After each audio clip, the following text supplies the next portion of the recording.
Ladies and gentlemen who are in the gallery, we're very sensitive to the nature of this case, the emotional nature, the tragic nature of it. I'm going to forewarn you, these photographs are going to be shocking and gruesome, and if anybody wants to step out, you are welcome to step out, but we cannot have any displays in front of the jury. So I'm forewarning you, these are not going to be pleasant to look at, and I'm sorry you're going to have to look at them, just like I had to, but if you want to step out, you are welcome to. All right, so let's proceed. Bring the jury in.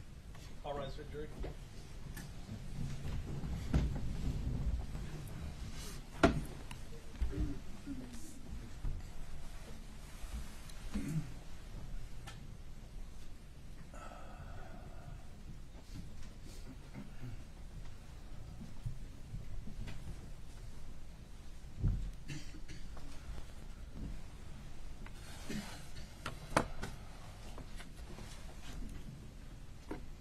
Okay, please be seated in the courtroom. Thank you, ladies and gentlemen of the jury, for your patience. Again, there are certain matters that have to be taken up outside your presence, and we appreciate you understanding that. Please don't hold it against either side. So with that, this witness has been sworn outside your presence, so you may proceed when you're ready. Would you state your name, please? Juan Torres. And Mr. Torres, what do you do for a living? I am retired. Currently, I work for the State Department, and I work in Honduras right now. You work for the State Department in Honduras. Yes. And when did you retire? I retired in April of 2024. What did you do before you retired? I was, my last 11 years, I was a Texas Ranger. And before you were a Texas Ranger, what did you do? Well, in 1995, I started the academy. I was a state trooper for 8 years. I then went to become a Highway Patrol Sergeant in El Paso for 5 years. I'm sorry, I didn't hear. What was that? I was a Highway Patrol Sergeant Highway Patrol. in El Paso for 5 years. I worked narcotics for about 5 years, and then I finished my career as a Texas Ranger the last 11 years. Okay. And what did you do as a Texas Ranger? Did you have specific assignments? I was a Leica 3D scanner. I was a firearms instructor. I attended the National Forensics Academy in Tennessee for 10 weeks in 2016. I was a crime scene instructor as well. And so as a result of that, did you also work crime scenes? I worked many crime scenes, yes. And have you worked mass shooting crime scenes? I've worked 4 mass shooting crime scenes. And what 4 were those? Sutherland Springs in 2016, the Walmart shooting in El Paso in 2019, the Odessa mass shooting in 2019, and Uvalde. Those are the 4 that you've worked. Yes. So mass shootings have become part of law enforcement. Is that correct? I'm just going to object to any mention of any other shootings or anything like that, and continuing on this line of questioning. All right, I'll sustain the objection. Go ahead. And you did work the Uvalde Yes, I did. crime scene, is that correct? Yes. And when did you arrive? I arrived on the 24th around 11 o'clock at night, and then the 25th, a little after 7 in the morning, is when we had our briefing and started working. And during the briefing, did you get an assignment? I was assigned to be the photographer And the photographer where? for room 111. Did the crime scene units break up into different teams? Yes, so like I know 112 had a different team, the hallway had a different team. Once I got assigned to room 111, I stayed there and I basically just stayed in my lane. Okay, so basically you were in room 111. Yes. And would you give us a general description of room 111? When we got there, the room was in disarray. There was some markings in the room. There was a lot of shell casings. There was a lot of blood, a lot of blood swipes, and the weapon was in the closet. Okay. And did you photograph the weapon of the gunman? Yes, I did. Okay. And as to the cartridge casings, did you photograph the cartridge casings? Yes, I did. And so shots were being fired inside room 111? Yes, there was. And were there results of those shots in the room also? Yes. And are casings implanted within that blood? Yes. So some of the photographs we see of casings, that's where you saw them, Yes. and that's where you picked them up. Yes. As part of a crime scene, do you also document then the pathways, if you can, of the bullet? Yes. And did you do that? I assisted with that part. You took photographs of that too? Yes. And does that include those rods showing the directionality? Yes, they are. In addition to casings, was there anything, casings and a weapon, was there any other part of a weapon that you recovered there in room 111? There was bullet fragments, bullets, unspent cartridge cases, and a Hellfire that's attached to the weapon. The Hellfire Trigger system? Yes. Okay, we'll talk about that in a little bit. What kind of weapon was it? It was a down defense M4. And are you familiar with that weapon? It's the same weapon that the department carries. The department carries the same weapon? Yes. And is it an automatic, semi-automatic, or is it a revolver type weapon that maintains the casings? It's a semi-automatic. And so when it is fired, does it eject casings? Yes, it does. And is that what you were recovering out there? Yes, we were. And how is the ammunition fed into the weapon? Through a magazine. Did you recover magazines at the scene? Yes, we did. And were they full or empty? Some were full, some were empty, some were damaged. Okay. And what was the size of the magazines? How much would they hold? I believe they hold 30 rounds Each. one. And have you had a chance to review exhibits 317 through 486 before coming here today? Yes.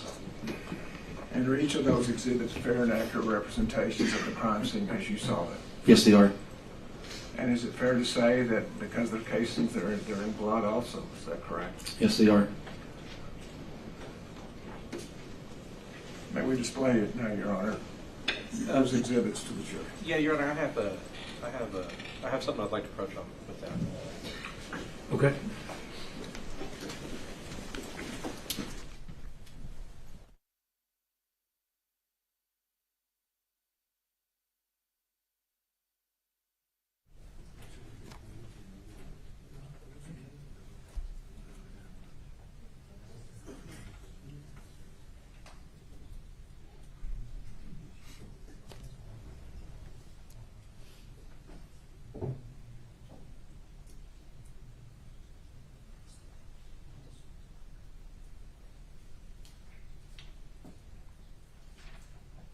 Thank you for your patience. Turning to exhibit 319.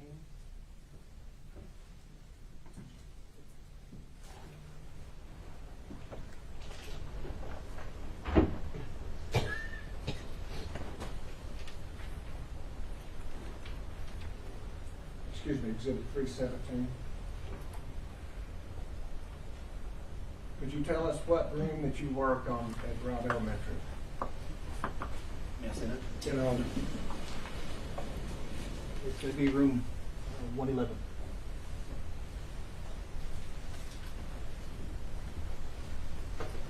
and would you point that out again so that we can all see that?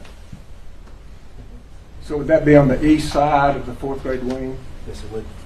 And so the west side of the fourth grade wing, Yes. if there's been testimony of people being evacuated from the west side of that wing, that would be on the opposite side of room 111, Yes, it would. where you found this room with all of the cartridges in the blood. Is that Yes, correct? correct.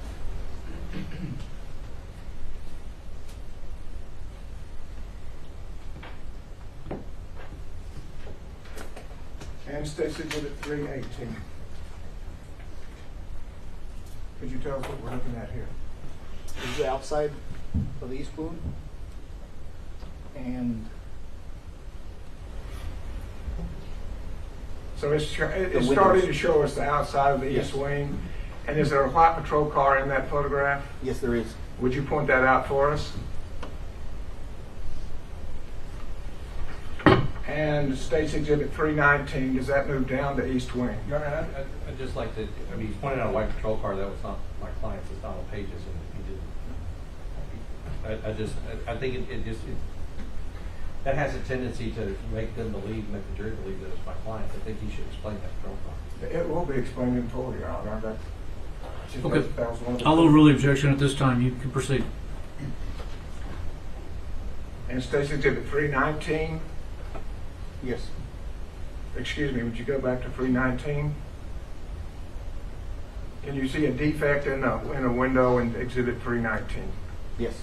Would you point that out for the jury? And State's Exhibit 320. Does that close in on that defect? Yes. And Exhibit 321.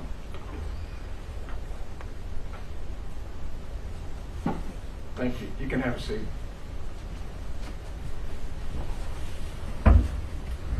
Would you tell the jury whether or not that was that defect in that window, whether or not that defect was part of room 111? Yes, it was. Okay, so one shot came through the window on the east side of the building. Yes. And then did you, I want to orient the jury as to room 11, so let's move to Exhibit 322. Could you tell us what we're looking at here? That's the front door to room 111. And what condition did you find it in? Had bullet holes and bullet holes through the window. There was one bullet hole through the door, and another indention through the door. And State's Exhibit 323, does that also show that it's classroom 111 in a close-up of the damage done to the... Yes, it does. Okay. And then as we open the door and start our way inside, would you describe what we see in Exhibit 325? That's the inside. That's the inside of the room 111. Doors closed. You can see bloody drag marks going out of room 111. And is there a piece of either weaponry or ammunition in that exhibit? Yes. There's the magazine and a few shell casings. Okay. And are the shell casings marked? Yes, they are. How are they marked? They're marked with yellow arrows and orange arrows. Okay. Could you tell us then how you went about, what were the steps you took in processing this crime scene? Initially, we went in as a team. Our team leader gave us a brief of the room. We tried to identify as many defects, as much evidence as we could identify before we started marking or anything else. Then I went in by myself and started doing overall pictures on the entire room. And the small yellow markers, is that the only markers that y'all had for recovering the cartridges? Yes. Okay. Did you thereafter use orange tints, bigger markers? When we got there, we started using orange markers and orange tints. Okay, thank you. State Exhibit 326, does this kind of start a rotation look around the room? Yes, it does. Give us an idea of the entire picture. So Exhibit 326, could you tell us what we're looking at? It's a bookshelf. The same magazine is in the same picture. There's yellow markings identifying bullets or spent cartridge cases. And State's Exhibit 327.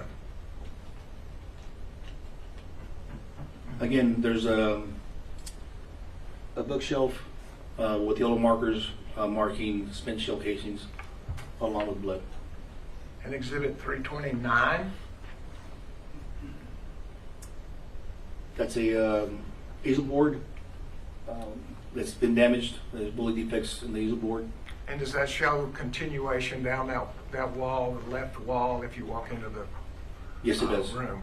And is there a doorway in that photograph? There's partial doorway in that photograph. Yes, there is. And tell us about that doorway. That's the closet where the gunman was killed. And is that on the right-hand side? It's on the right-hand side. And on the left-hand side, was there a connecting doorway between 111 and 112? Yes, there is.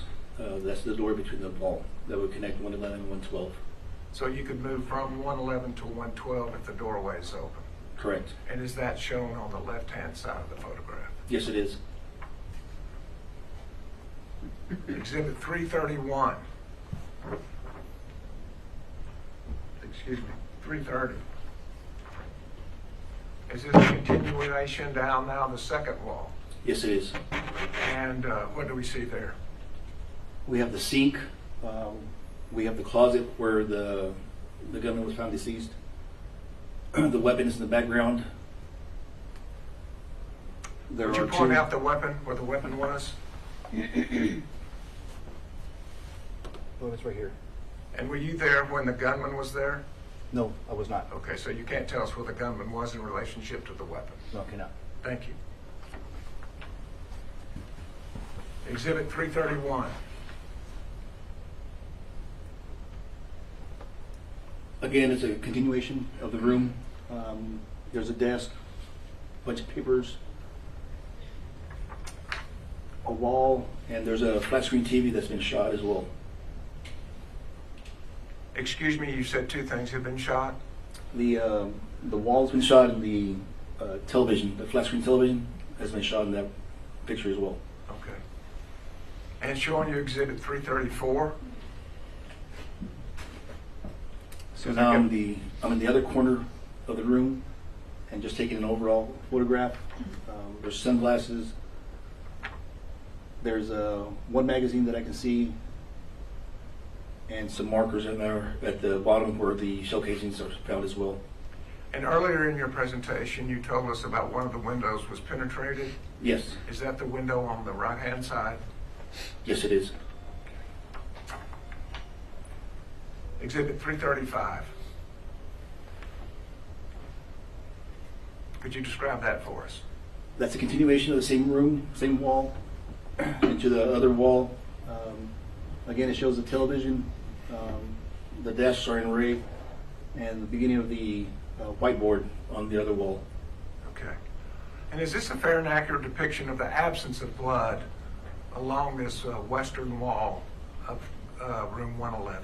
Yes, it is. And exhibit 336. That's the whiteboard on that wall. You can see the chairs are thrown around. Backpack on top of the desk. And is there still an absence of blood along this side of the wall? Correct. There's an absence of blood. But now, as we head to the corner of that room, does the scene change as far as the presence of blood? It changes dramatically. And how would you describe that? A lot of bullet holes, a lot of shell casings covered in blood, a lot of bullet defects, perforations, penetrations, and just a lot of blood. And that's what we're about to see now. Yes, we are. Showing you State's Exhibit 337. Could you describe what we're seeing here? Again, that's that whiteboard on that wall. There's a basketball, a lot of shoe impressions. There's a tennis shoe covered in blood. You can start seeing the yellow markers that have already been put in place there for the Smith shell casings, and you can see the drag marks. Okay, well, the children were all removed before you took any photographs, is that correct? That's correct. And is that indications of the children being removed? Yes, it is. And Exhibit 341, does it show an overall picture then of the hallway? Excuse me, 342. Yes, it does. Of this, of the corner. Yes. And is this the corner farthest from the windows as well as farthest from the door? Yes, it is. And is that where the preponderance of the blood was recovered? Yes, it was. So in State's Exhibit 343, are there, do you see blood there on both on the floor as well as on the wall? Yes, I do. Would you point it out on the wall, please? Blood spatter right here, all along right here, and blood spatter right here. And what is the structure that we're looking at that is in front of that wall? That's the desk that the children were told to hide underneath and basically stay quiet. Okay. So that's a desk all along that wall? All along the wall. Yes, it is. Thank you. Exhibit 344? That's the continuing desk. It's a copy machine. And are we now about to make the complete 360 rotation of the room? 360, that's the entry door on the right. And once again, Exhibit 345, that would be the entry door. Correct. 345? Yes, that's the entry door. Thank you. Now, one of the things that you determined not only is picking up cartridges, did you also, were you able to determine flight path of the path of the bullets after they left the gun? Yes, And is that- I assisted with that. Okay, and you photographed that? And I photographed that as well. And I want to direct your attention specifically to that far left corner that we just talked about, away from the door, away from the glass. Yes. State's Exhibit 351. Could you tell us what we're looking at here? This is where we're trying to mark the bullet defects and any corresponding bullet defects as well. And how did you mark the bullet defects? I didn't mark them, and I don't remember who marked them, but I know they were marked RBD and such number. I guess I'm just asking, what indicates on that photograph that there are markings for bullet defects? The white stickers. The white stickers? Yes. Each one marks a bullet defect, Yes, it does. whether a full Full or partial. bullet or a piece? Or a piece, correct. In addition to the wall, are there any bullet defects on that table or the decks that ran along that hallway wall? There's going to be bullet defects on the table, bullet defects on the poles that are holding up the table, and the side, the walls. There's bullet defects everywhere. Thank you. And State's Exhibit 352. What are we looking at here?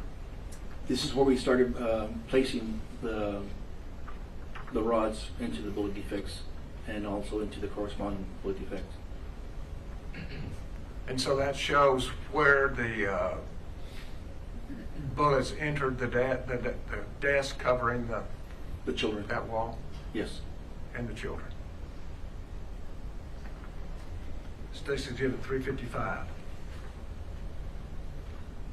Tell us what we're looking at here. It's the same thing. So you have trajectory rods going against that wall, and then also down where the desk is, and behind the wall, behind the desk, into the wall, So some shots penetrated the desk and then went in a downward angle. in a downward angle. Correct. And on the wall, do you likewise have rods? Yes, we do. And do those also show directionality? Yes. And as to the rods on the left, could you explain those to us also? So that's just the rod showing where, in the general area where the shooter was standing, because those rods are going from right to left, and then the rods going into the desk and behind the wall are going from top down. Top down? So it's different angles. So was the gun in a different position when those pathways were fired? That's all objective vague and speculation. I'm not really sure what he means by different position, and I don't know if this witness has the. All right, if you'll rephrase it, I'll sustain the objection. Thank you. You talked about these rods, Yes. and what do the rods describe? It describes the position where the shooter was standing. Okay. And so if we follow the rod up for some time, we can find the position of the shooter. Yes. And are those rods all consistent with the shooter standing in the same position to fire the shots that left those rod impressions? Yes, they are. In the same position? As he's moving around. Oh, as he's moving around. Correct. I guess what I'm saying is, are the rods to the left-hand side of the photograph, is the position of the gun in a different position than when it is shooting down? Correct. Yes, they are. Sorry, didn't make a very good question there. And Exhibit 356. Could you tell us what we're looking at here? Again, the same bullet defects starting from the top to the bottom, and so the bullets defects on top of the table down to the bottom of the wall. We didn't notice this before until afterwards, but the rod that's pointing down actually fell, and nobody caught it until afterwards when we were reviewing the pictures as well. So that's not an accurate depiction of the pathway of the bullet? Not that rod. Okay. But nonetheless, as well as the rods, does that also accurately show the blood spatter on the wall behind and underneath that desk? Yes, it does. State's Exhibit 357. Again, so they have the rods going top left down, and that same rod has still not been corrected. Okay. And then at the very top of that photograph, what do we see there? On the top left, there's a LOL. No, I'm not talking about that. I'm sorry. I'm talking about the top rod, the pink rod. Yes.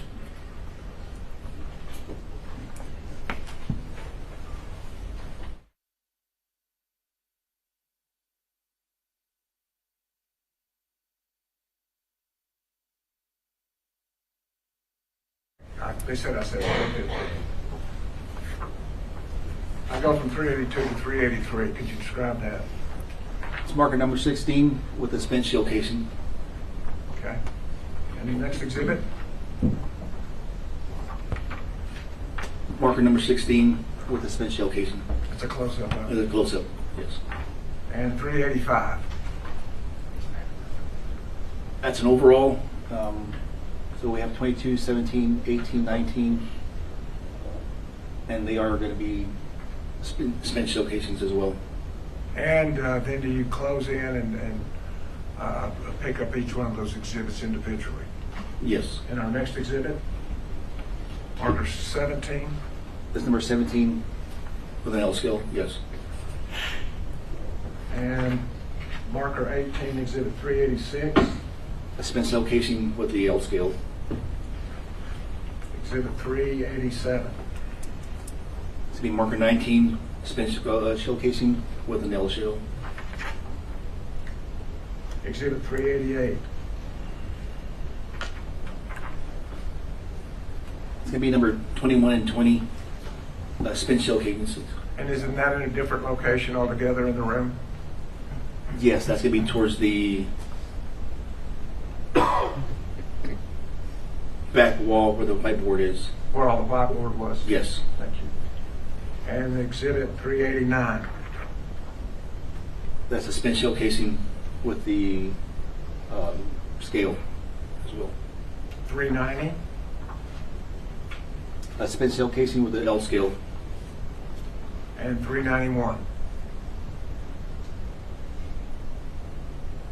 That's an overall of 4 markers with spent shell casings.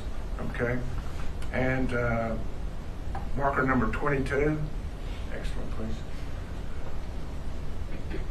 That's a spent shell casing with a L scale marked as number 22. Exhibit. I think I got these out of order. No. 392, what does that show us? It's number 23. And exhibit number 393. Again, number 23, but that's a live unfired cartridge. Exhibit 395. This is number 24 with the spent shell casing with the L scale. Exhibit 396. Number 25 with the spent shell casing and the L scale. 397. That's a spent shell casing. Is it, That's is a it a different- different shell casing? Yes, it is. Tell us the difference.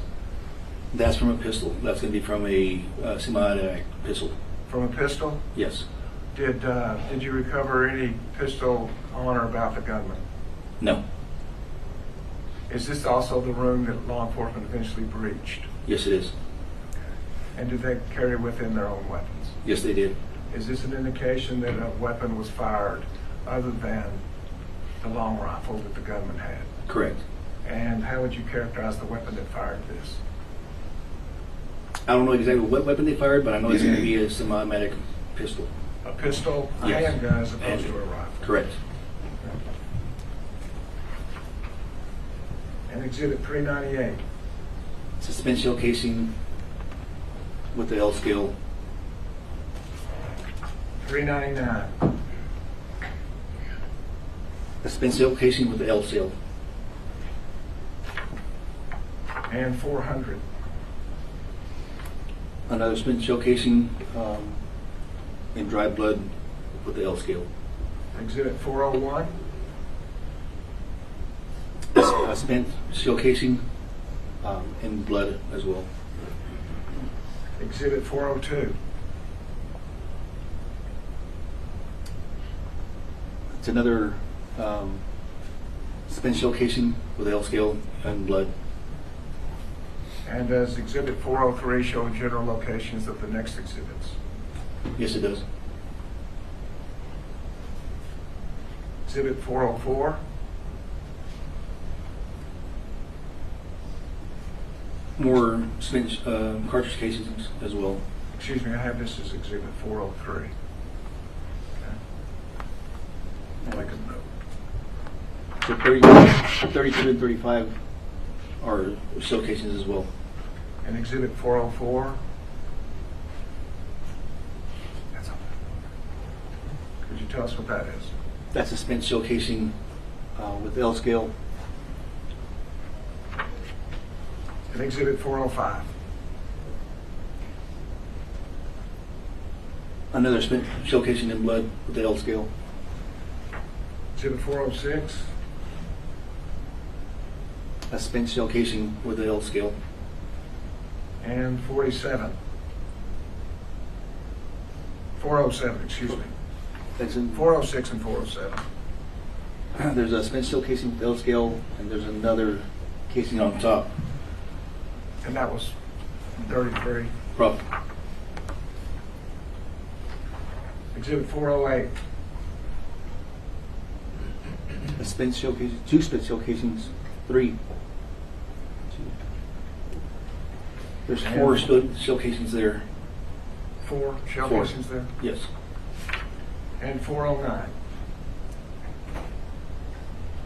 There's two spent shell casings in blood with the L scale. 410. It's an overall of the markers with spent shell casings as well. And this is just north of that hallway wall Yes. toward the center of the room. Yes. 411. It's a spent shell casing with the L scale. 412. That's another spent shell casing with the L scale. Number 413. That's two spent shell casings with the L scale. 414. There's three spent shell casings in there with an L scale as well. 415. There's three rifle shell casings and one pistol shell casing with L scale. And would you point out the pistol shell casing?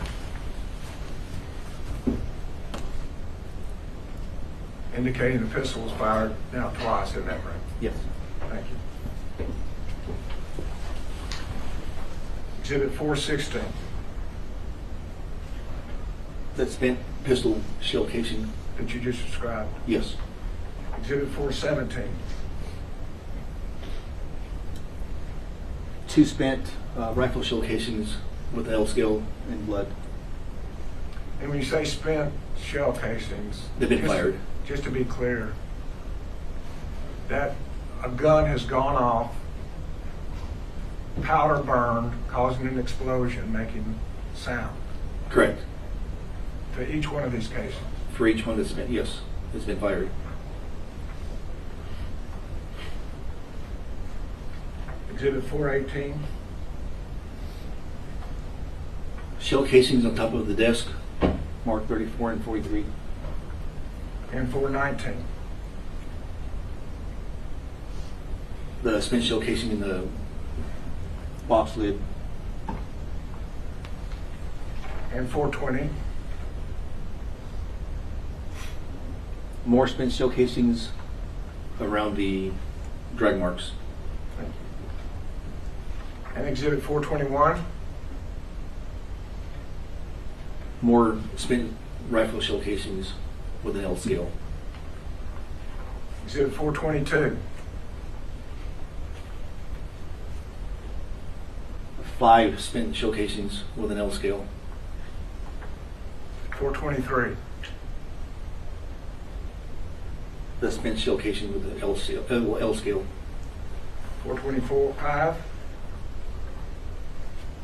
A spent shell casing with blood and the L scale.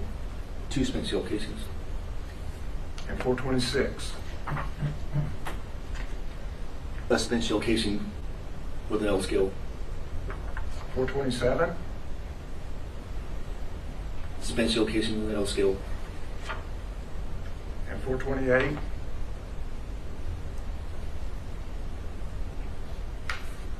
Excuse me. More spent shell casings with an L scale. I'm now on 429. What are we looking at here? The 3 spent shell casings with an L scale and blood. Okay, I think we're getting off on our presentation. That would be 430 that you're on there. That's 430. Okay. So 430 is 3 spent shell casings Correct. and exhibit 431.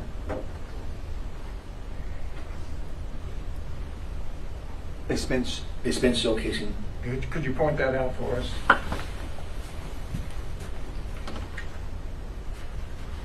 Okay. And did you zero in on that exhibit 432? I believe so. Yes, I did. And exhibit 433?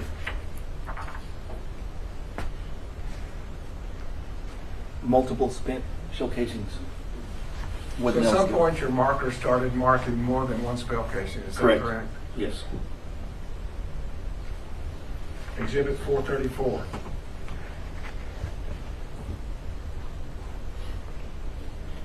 Would you describe what we see here? So there's a ruffle bag covered in blood, a spent shell casing with the L scale, and another spent shell casing on top that also has blood. And exhibit 435. A magazine right next to right below the rifle. The rifle's at the top of that. Yes. And the next exhibit? I have that as 435. It's a spent cartridge casing, rifle shell that has an L scale as well. 436. What are we looking at here? Under the desk, under the chair, right next to the, I guess the arm of the chair, there's another spent shell casing marked as 55. And 437. Excuse me, 439. A spent rifle shell casing on the top of the desk. And now 439. That's the copy machine. And on And top of there's the a- copy machine, is there a basket? On top of the basket, yes, there's one of a basket on top, but there's also a spent shell casing in the, I guess, drawer. And for the record, that was Exhibit 440 and 439. The spent shell casing inside the basket. And 441. That's where I try to mark the spent shell casing inside the cabinet. And did you zero in on that Yes, I did. 442? To the top left corner of the 58. And 443? It shows the back of the cartridge where the primer struck the, where the And firing did you pin. then change locations to the television? Yes. Showing you the next exhibit for, I have it as 443. Let me go. Tell us what we're looking at here.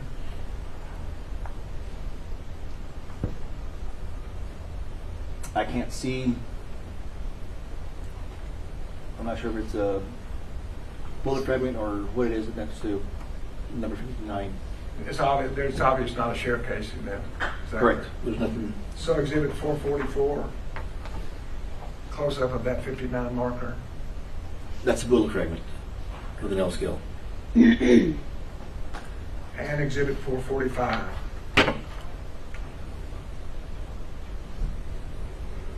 What does that show us? Marker 60 and 50, and from this distance I can't. So have we now moved into collecting fragments Correct. in general? In general. So exhibit 446, That's a bullet fragment with an L scale. and before I get away from casings, let me ask you, your job is just to photograph them, is that correct? Correct. But were all of those casings gathered Yes, they were. and evaluated and analyzed as to which shots belonged to the gunman's versus law enforcement? Correct. Is that correct? Correct. But that was not done by you? No, it's not. Not at all. Thank you. Exhibit 446. Excuse me, I guess that's 447. What are we looking at It's here? a bullet hole through the window. And is that the same bullet hole that we saw at the very beginning of your presentation? Yes. 448. What are we looking at here? That's a, so you can see the torn rope for the blinds, and you also see a bullet impact Into the blind of into that the window? blind. Yes. Thank you. 449. It's What do we another see here? bullet impact, and you can see where the string was also struck by the bullet as well. And exhibit 450. That's another bullet impact To the blind. through the blind. Correct. Exhibit 451. A scale with the bullet impact. And 452. A bullet fragment. And where is it in relationship to those blinds you've just been describing? It's at the bottom of the blinds. 453. More bullet fragments. And Mark blood. at 62. Marked at 62, yes. 454.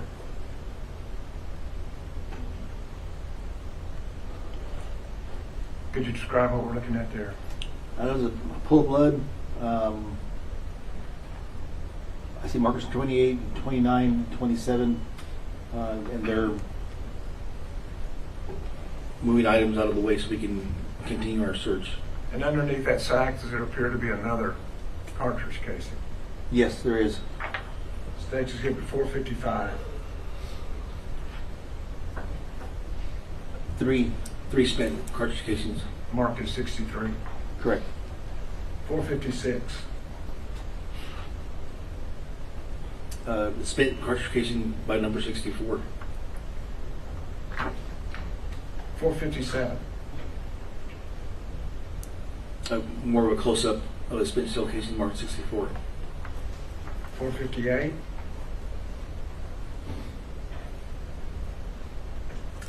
Number 65 in the middle with the bloody tin issue in that picture with blood. And 459. A bullet fragment with an L scale. And that's marked as 65. That's 65. 460. Number 66 with a spent cartridge casing. 461. A close-up of number 66 with a spent shell casing and a L scale.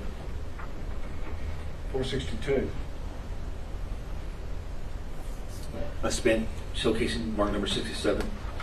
463. A spent shell casing marked 68. 469. Oh, it's 464. Excuse me, 464. The previous was 463. It's 464. I see the marker. Until I zoom in, I won't be able to tell what I'm looking at. Okay. Let's look at the next one, 465. It's a bullet fragment. Mark 69. And exhibit 466. It's a close-up of the bullet fragment. 467.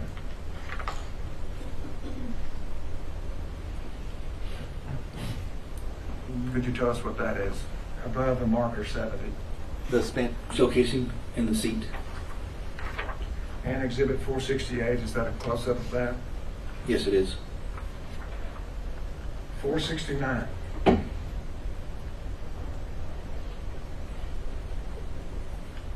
Overall of the closet after we started taking everything out and we left the markers there. So exhibit 470. A bullet fragment marked 75. 471.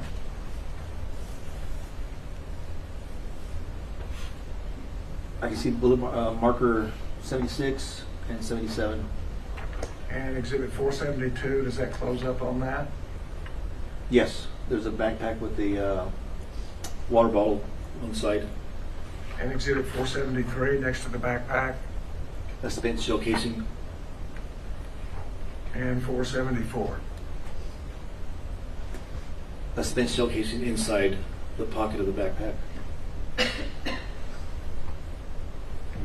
Exhibit 475.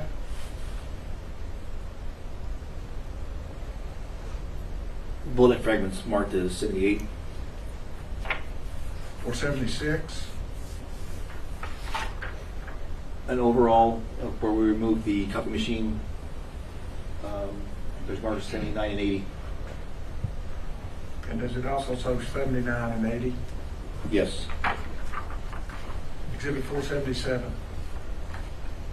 A spent shell casing found behind that marker. 478. It's a box with a spent shell casing inside it, number 81. And 479. Bullet fragments. That's a bullet fragment from 81. 480.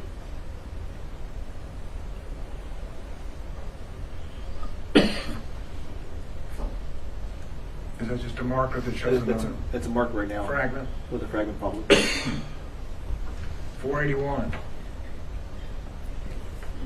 Another marker with fragments.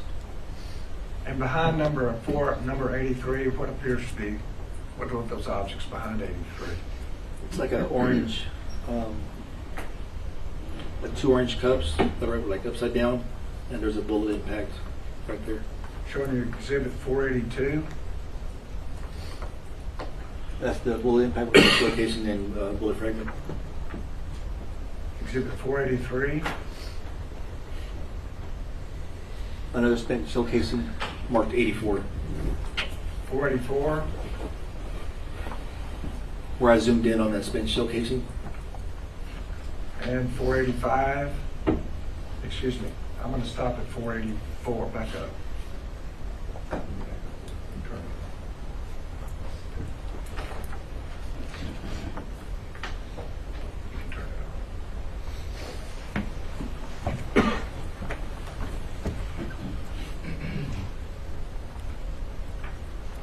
How long did it take for y'all to process this crime scene? I was there for 3 days. I was sent back to El Paso, and the rest of the guys stayed there for, I'm assuming, another week, is what I think I remember. And you said something about a Hellfire Trigger system. Yes. Was it recovered during your photography? No, it was not.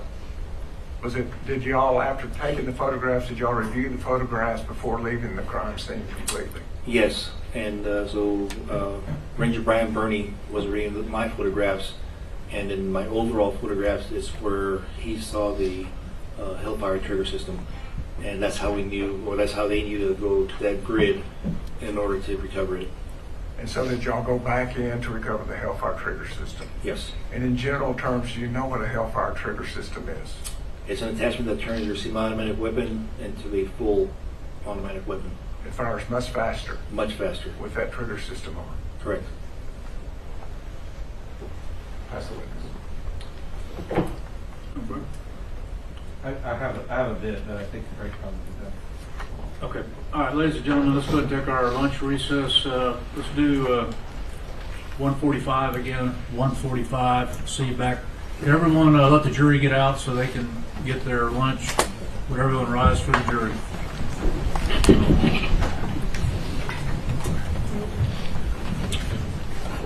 Ranger, the rules band vote. No, don't discuss this with anybody other than the lawyers.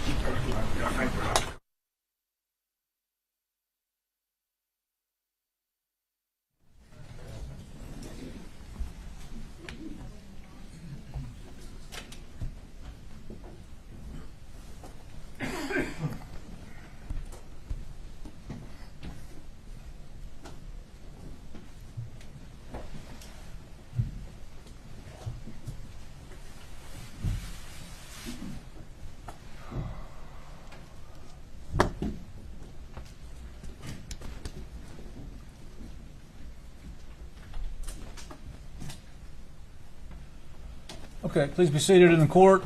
Members of the jury, we had passed the witness for cross-examination before our lunch break, so you may proceed when ready, Mr. Goss. Thank you, Judge.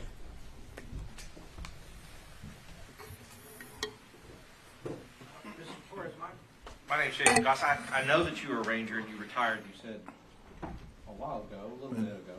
In 24. And now you work for the State Department over in Honduras. Yes. Okay, so the only thing I don't know necessarily is I would normally call you Ranger, but it sounds like that's not your title. Do you have a different title that I could call you? No, sir. So, Mr. Torres? I'll work. Okay, thank you. I guess I kind of want to start where Mr. Turner left off, which was, and I'm not going too far in depth with this Hellfire Trigger, or this Hellfire system for the gun, but I do kind of want to explain, because I think a lot of people would assume that if you have something on the gun that modifies it, as you said, that allows, for the gun to fire more rounds than each pull of the trigger, right? That's what the Hellfire is supposed to do. Correct. Fire more rounds out of the gun faster than even a human could pull the trigger. Make it more like an automatic. Correct. Okay, so I think a lot of people would assume that would be a part of the gun. Do you know what I mean? And so why would it be found in a separate location? Do you know what the mechanics of that is? I know you put it behind the trigger, and as long as you press it the correct way, it'll just make the trigger bounce faster and fire like an automatic weapon. Got it. So it sounds like what you're saying is this is kind of something that, like a scope or like something else that's added to the gun, but not necessarily affixed to it. It can be taken on and off Yes. easily. Is that right? Correct. Okay. And that's something that presumably he would have been able to buy at any firearm shop, or, is it illegal or is it legal as far as you know? It's legal. It's legal. So, you know, and as you probably know, modifications like that allow people and monsters really like him to do the kind of things that he did, shoot a lot of rounds in a small amount of time. Yes, sir. Now, I want to talk about the, I want to kind of go to the, I guess 319, 320, and 321. Could I get those put up? 319 through 321? Thank you. Oh, yeah, see the exhibits. Where are the exhibits? You're right there on the corner. All of these? Yeah. Got it. I could tell you that there, I'm looking for the pictures of the hole that was in 111 that was going to, I guess, go out.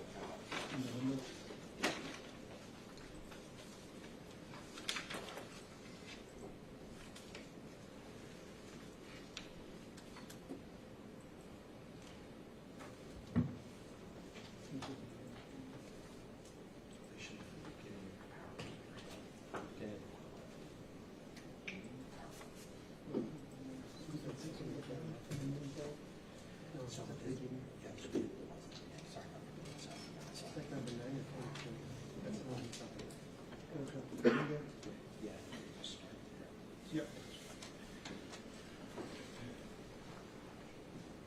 Thank you.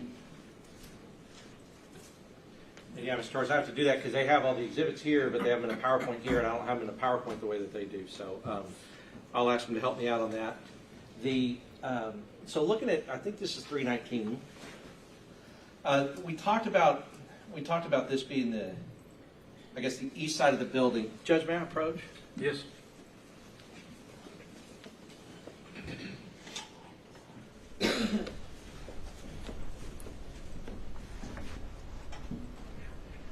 Did you take that photograph? No, I did not. Okay. Which is fine. Were you ever outside the building? No. Okay. Well, I'm not necessarily going to ask you about that, but you are, I guess, familiar with the east and the west side of the building. Yes. Okay. So this is the west side of the building. The northwest side is where the shooter entered. The south side, there's an entrance there, right?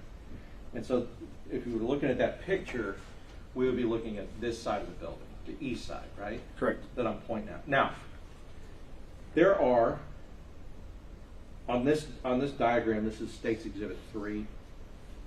I'm sorry, 1. Is it 1 for demonstrative? Okay, there's 1. State's Exhibit 1. So these would be 111 and 112, the two classrooms where the shooter entered and was firing weapons. Now, you didn't process 112 at all. No. And so 111, if we're looking at this would be on the, of these two X's, can you see these two X's? Yes. Okay. It would be the one on the right.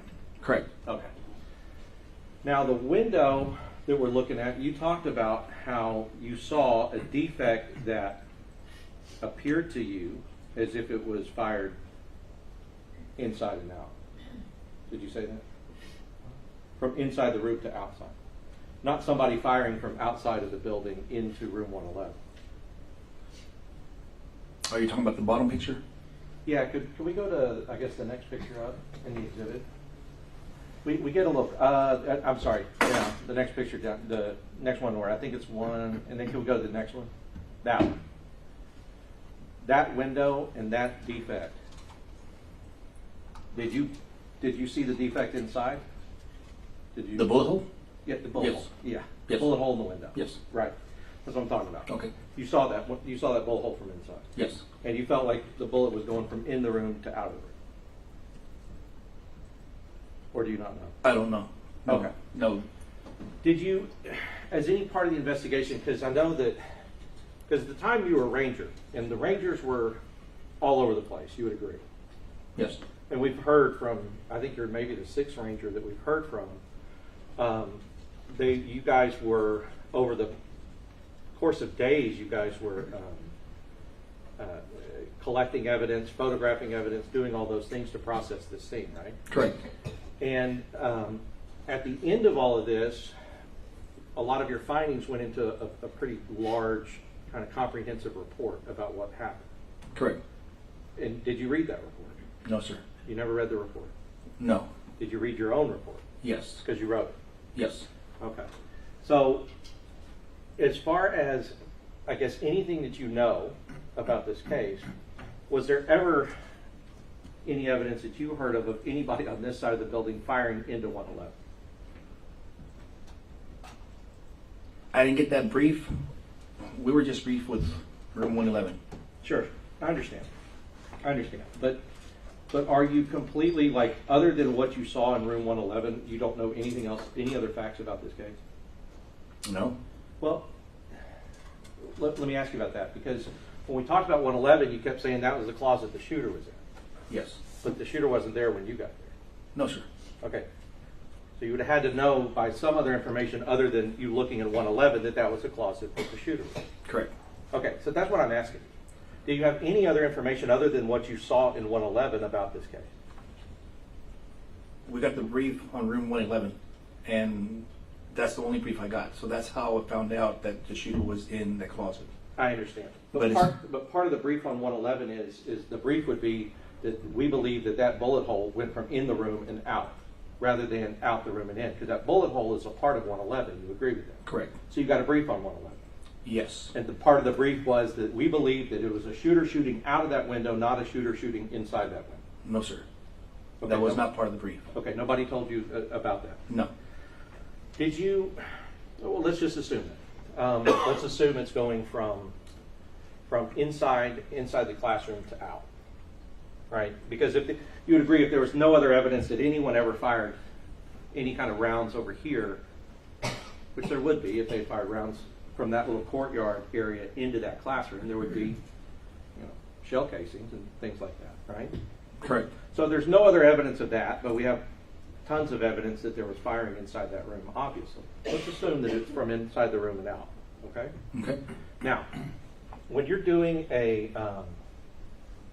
like a ballistics, right? So I say ballistics, but it's really like trajectory rods.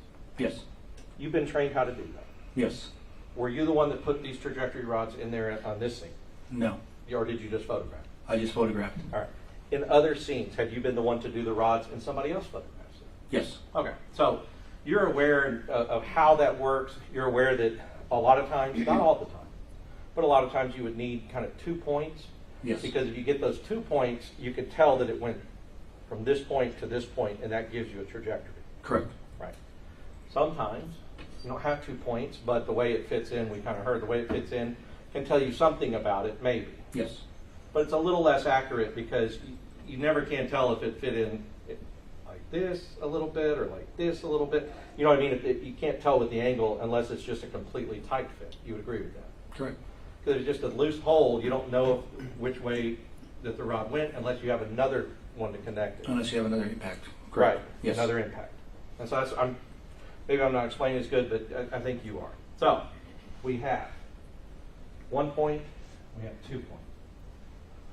In addition to the rods, have you ever used any kind of laser to take a laser, put it through a hole like that, and then see if it lines up with any defect on the outside or somewhere else? Correct. You've done that before? Yes. So you're familiar with it? Yes. Okay. Did you do it on this? No. So if you didn't do it and you had the 111 brief, do you know if it was done by anybody? No, I don't. Right. And what I mean by that is, for instance, you got a bullet hole in this room. You get a defect on this building. Could you, if you wanted to, or somebody had asked you to, or somebody else there, take that laser system, shine it out of that hole, and see if it would have matched up with that? Yes. Right. Or see if it didn't. Correct. Because you can shine it through and go, no, I mean the laser, because the reason we use lasers is because lasers follow the path like a bullet does. Correct. Bullets tend to, unless they hit something, they fly straight and go down eventually when gravity ends up taking over. Yes. Right? So a laser could tell you, oh, that could work, that one wouldn't work. That's impossible, that's possible, or that's possible, or that's probable, or that's impossible. It could tell you those kind of things. Yes. Okay. And those lasers have pretty good range on them. If you can, they're powerful enough that they can kind of span distances. I mean, not infinite, but they can go pretty far. Yes. And I guess what you would see, like if I shined it right now, I mean, most of us all have seen this, but if I shined it right now, there'd be a dot on that wall up there. Correct. And what you'd be trying to do with that laser is kind of line it in with a hole like a rod and see, like, where's the laser shine. Yes. Again, it's not the exact same as having maybe the rods connected, but sometimes the distances are too far. You can't just build rods forever. If the distances are far, the laser's important. Yes. Okay.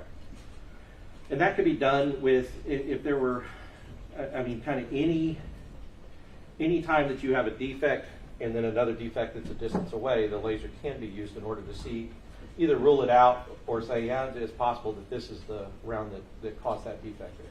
Correct. Okay.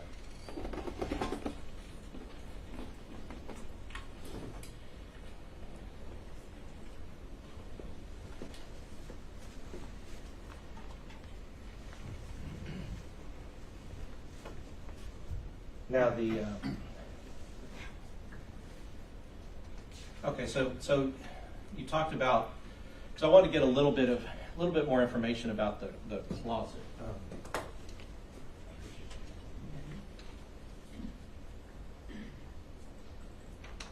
Can we go to 322?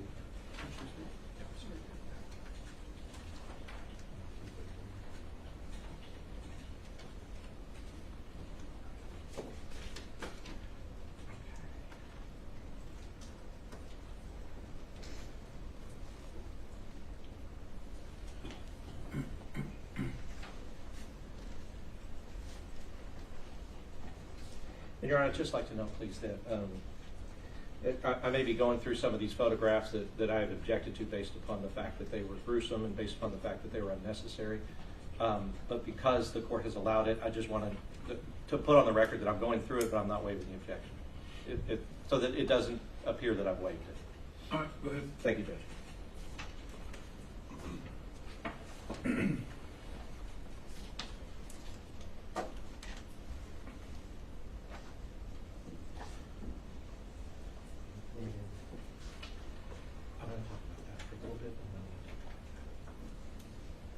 Okay, so the we're looking at, I think it's 322. Your Honor, may I approach the Yes, sir. television? Thank you. So we're looking at 322, and this is the door. This is the door to 111. All right. Yes. So this would be the like the outside door. Correct. Right. This would be the door that that the students and then eventually the shooter would enter into. Correct. So right here on that door, that would be what looks like a door handle with an exterior lock, or a lock that you can lock and unlock with a key. Yes. All right. Did you, when you were processing, did you try to lock that door? I believe we did. Okay. And were you able to lock it?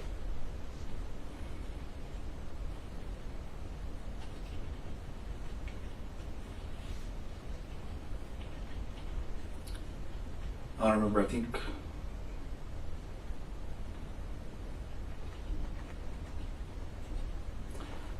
since I wasn't messing with the door and I was just taking photos, If you don't know. feel comfortable saying, that's okay. I don't want you to say anything you don't feel confident about. We need to make sure that everything's as right as can be.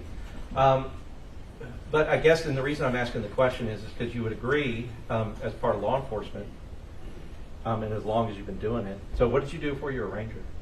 I was in the Marines. So you're a Marine. So you're military. Thank you for your service. And then you're a Ranger. Yes, sir. Okay. Did you do any like military police or anything when you were in the Marines? I was an embassy guard.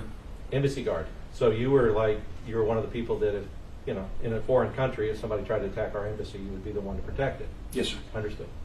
So I guess you understand then with that experience, embassy guard, law enforcement, that door locks and locks on doors, especially in schools, can significantly hinder anybody trying to get in and cause mass casualty. Correct. And so you know that that our schools, almost all of our schools across this country, have developed policies that no matter what, during the day, at night, students are there, nobody's there, that door remains locked. Correct.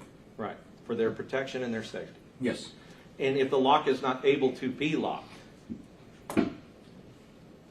who is responsible for making sure that that lock is functional and is able to be locked? I'm assuming whoever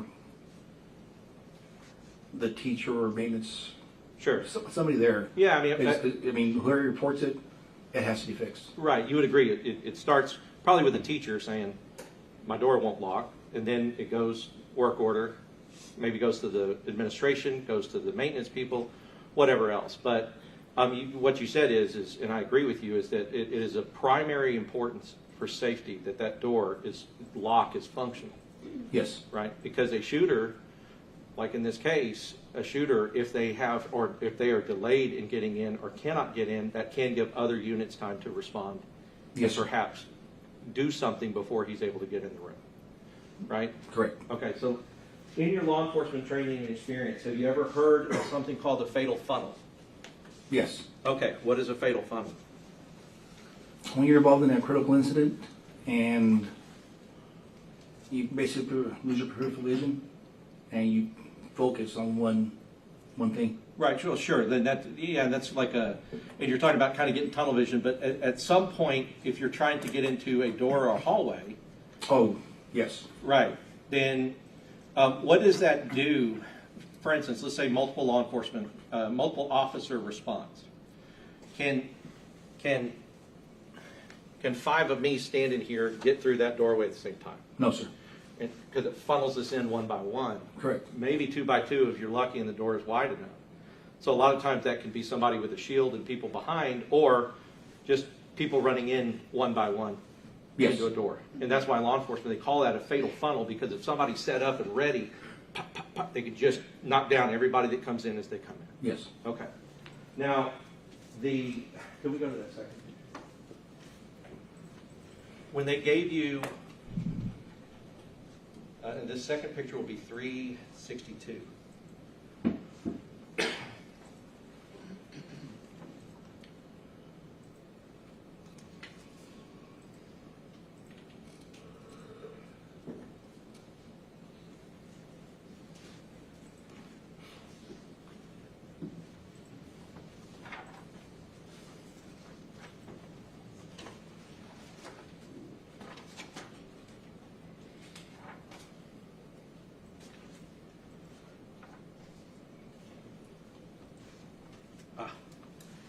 And I don't know, in your brief on Classroom 111, where you briefed that blood we see on the ground, that was the blood of the shooter. And that was his positioning after the BORTAC team went in and a tactical team went in and shot and killed him. No. You didn't know that was his blood? No, I did not. You didn't know that was his position? I knew that. I did not know that was his position. Like his ending up position? Correct. After he died? I did not. Your Honor, may I approach the television? Yes. Okay, but in being in that room, and one of the things, and I'm not saying, first of all, you took pictures and you did a good job kind of going around the room, and also I know it's hard for you to take those pictures. It's hard for everybody to see. And we appreciate that you did it, you did your job. This closet here, remember that door that we talked about, the outside door we're talking about, the lock? Yes. Right. If we open that door, that's basically a view from opening that door. This closet is directly across. Yes. Right. And you know from your briefing that the shooter was in the closet when they got in there. Yes. Did you know also that he was in the closet with the door closed? No. Did you know that as they breached, it was dark, and the door opened and the shooter? This is all based on hearsay. Well, we're going to have everybody testify to it, and I'm not saying anything that they know that they think is untrue. It's still based on hearsay, Your Honor. Well, sir, if you know, you can answer. If you don't know of your own personal knowledge, then tell him that, okay? Yes, sir. Okay. So you said you did not know that. Did you know that the room was dark when they went in? No. Okay. Were you aware of a policy in the schools for the safety of the children that the teachers and the children are trained on, that when there is a shooter and they get an alert that there's a shooter on campus, that they are to go in, turn off all the lights, be quiet, and hide? Yes. Okay. So if it was dark when they came in, it would not be a surprise because any teachers and students following that training would have turned all the lights off, been quiet, and hid. Correct. Right, okay. So this door, as we talked about in this little closet, is directly across from the door that's entered, that we entered into. Okay. And in your briefing on room 111, were you briefed that this was the shooter's homeroom when he was in 4th grade? No. Okay, you didn't know that. No, sir. Right. Because if you had known that, or if anybody in law enforcement in that position had known that, and had known who the person was before they get into school or whatever else, or even when they're outside the school, that gives a little bit more information about maybe where he's headed. Not just randomly going into a room, but going into a room that he knows. Right? Correct. And that's important because if that was his home room, Objection, Your Honor, he's testifying, he's not asking questions. It's cross-examination. I'll overrule the objection. if that was his home room in 4th grade, then he would know, just like any student there would know, that that closet was there. Right? Correct. If that was your homeroom or mine, and we remembered our homerooms from 4th grade, we would know the positioning if it hadn't changed, and the building hasn't changed since he was in 4th grade. But we would know that that's there. Now, a shooter who is perched there can create a fatal funnel at the entrance of that classroom. Yes. Right. Were you aware when you were briefed that when the BORTAC unit, that's the Border Patrol Tactical Unit, went in, what they did was they tried to do like a diversionary entry where they came in and tried to distract at the same time as they were shooting, right? To try to figure out, because you got to figure out where the shooter is in the classroom. Yes. And it turned out he was here. They had to draw fire to do that. Were you briefed on that? No. Okay. Were you briefed on the fact that Wayne Jackson from the BORTAC unit was shot in the head by the shooter? No, sir. Okay. So, and that's because if you're on a stick, as they call it, you got to be on a stick because there's the fatal funnel and you can't all fit at the same time. You go into the classroom and go to the side, and Wayne Jackson is at the very end and he gets hit in the head and it turns him around. You didn't know that? No, sir. Okay, so it's safe to say that this shooter is a mass child murderer who wants to be a cop killer. You would agree with that? Possible? Based on those facts? Yes. As I gave it. And this shooter is, because a shooter in a mass shooting, you said you've worked several. A shooter in a mass shooting can kill themselves, right? That's something that has been done and can be done. A shooter can turn the gun on themselves. Yes. They can, continue to kind of roam around in the classroom and aimlessly maybe, or, doing stuff or saying stuff, or they can walk around the classroom with their gun. They can do that, right? Yes. Okay. They can try to escape if they can figure out or try to find a way to get themselves out so they can commit the shooting and do this horrible, tragic, terrible thing and then escape the consequences of it. They can try to do that. Yes. By getting out a window or even maybe trying to come through the door and shoot their way out or whatever else, right? Correct. But in this case, after he had committed his atrocities, he got in a closet and waited for the police to come in so that he could try to kill them, based on all the facts that you have. Correct. Okay. So he's a mass child murderer who wants to be a cop killer, and luckily for Officer Jackson, it hit him in the top of the head, spun him around, but didn't kill him. But had it done that, he would have been both a mass child murderer and a cop killer, right? Yes. Okay. So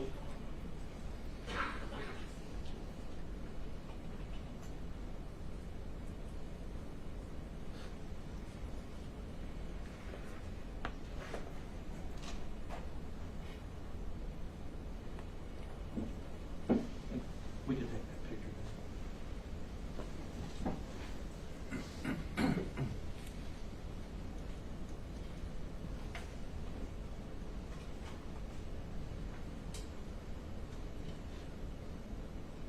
So like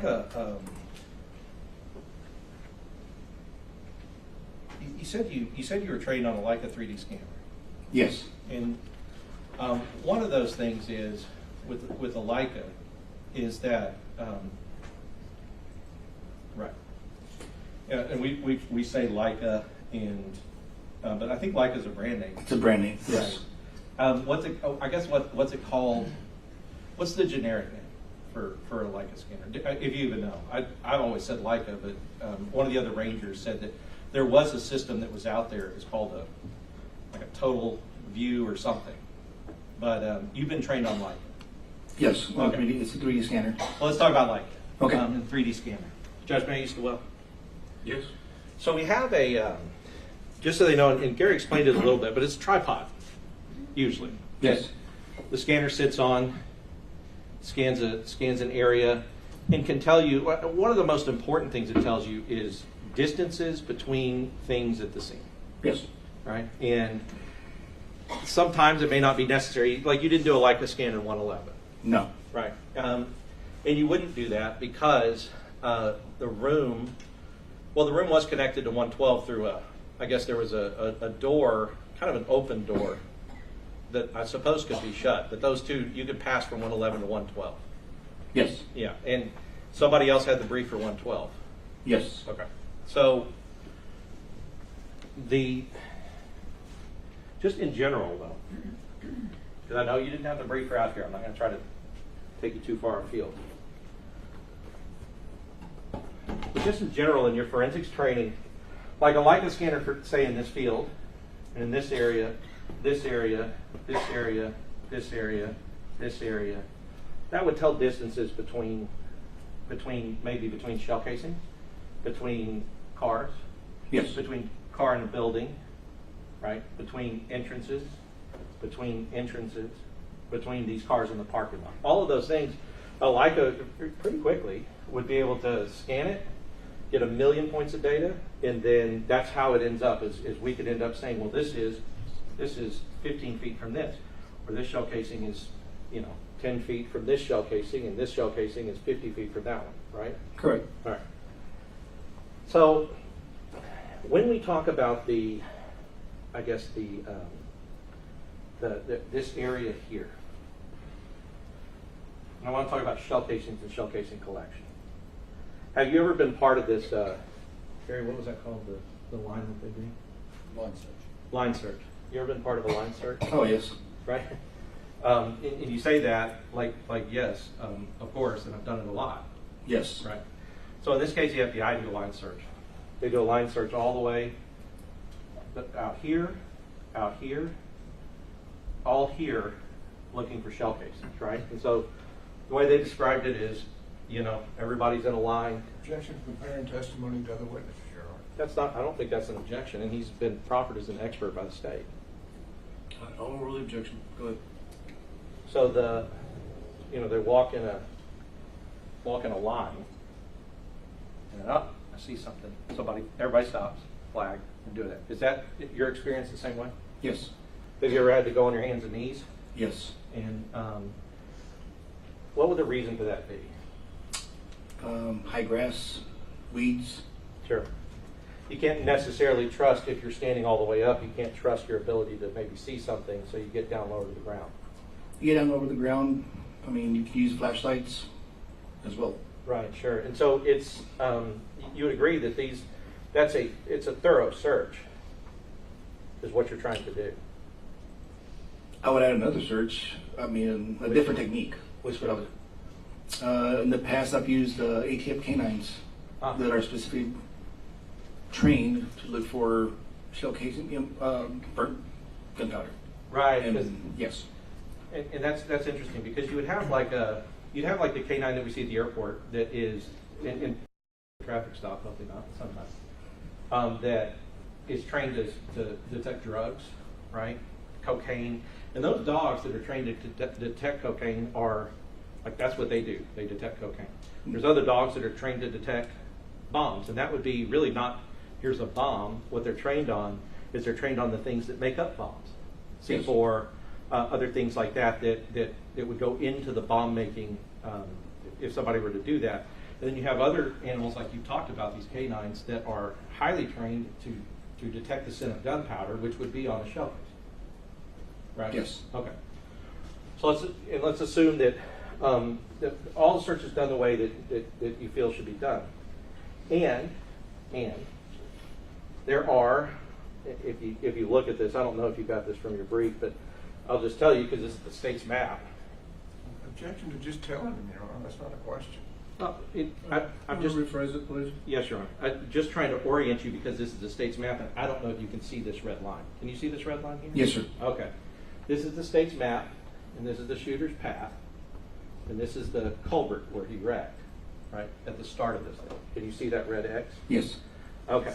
So, a path that takes him the way that this path takes him, if shots are being fired along this path, they're being shot here, here, here, here. All things considered, as an investigator, would you expect to find shell casings? Assuming they weren't picked up, assuming that they weren't moved, but a shooter shooting, as he goes this way, would you expect there to be evidence of shell casings to the right of where the shooter was? It would depend on how he's holding the weapon. Sure. So he can be holding it sideways, Right. and the shell casing going straight up in the middle. So Right. they can bounce either way. But I guess to go left,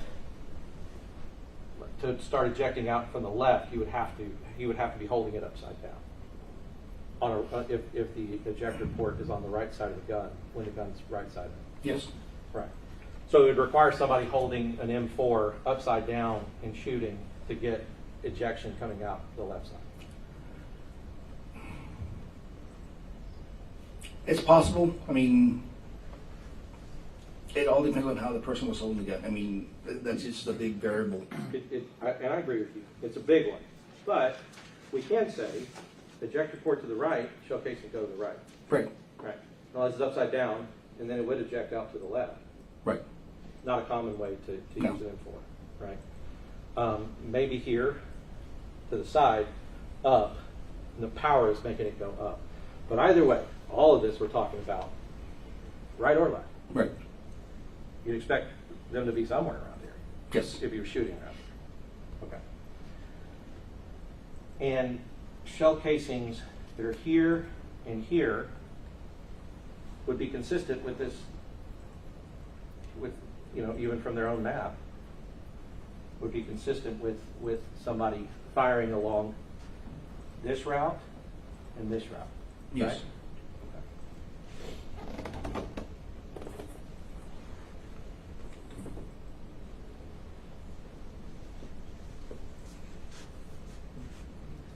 Oh, these.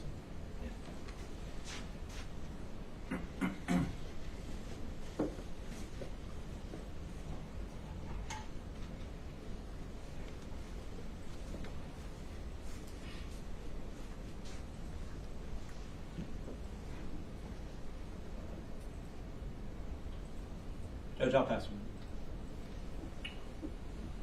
Mayor, to be exposed to a fatal funnel, do you have to go to the fatal funnel? Yes. If you don't approach the fatal funnel, you're not exposed to a fatal funnel. Correct.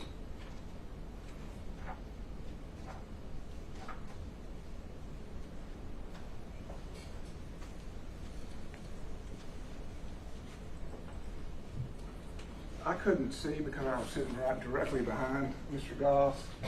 He was talking about the shot coming from 111. Could you point that out just in general terms about what that we're talking about? Your fingers there on the east side of the wing. And then he was talking about a building that it could have gone to. That building there? Yes. Okay. Just want to make sure I understand that.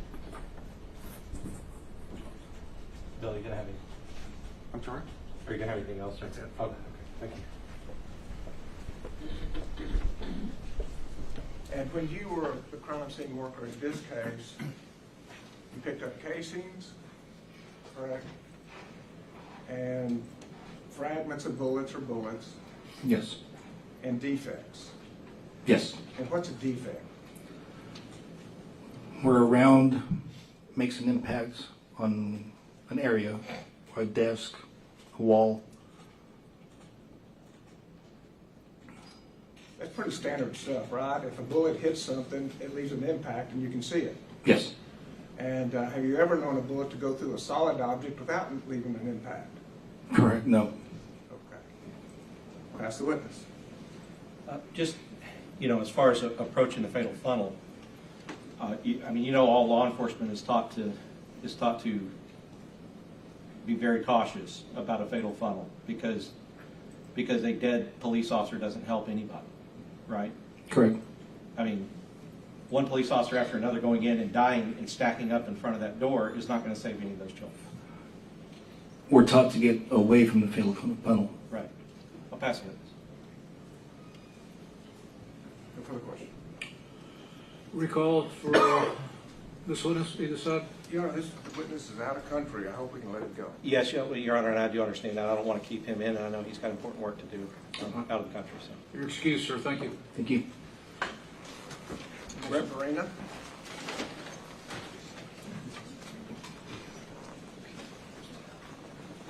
May we approach as he's coming, Your Honor? Okay.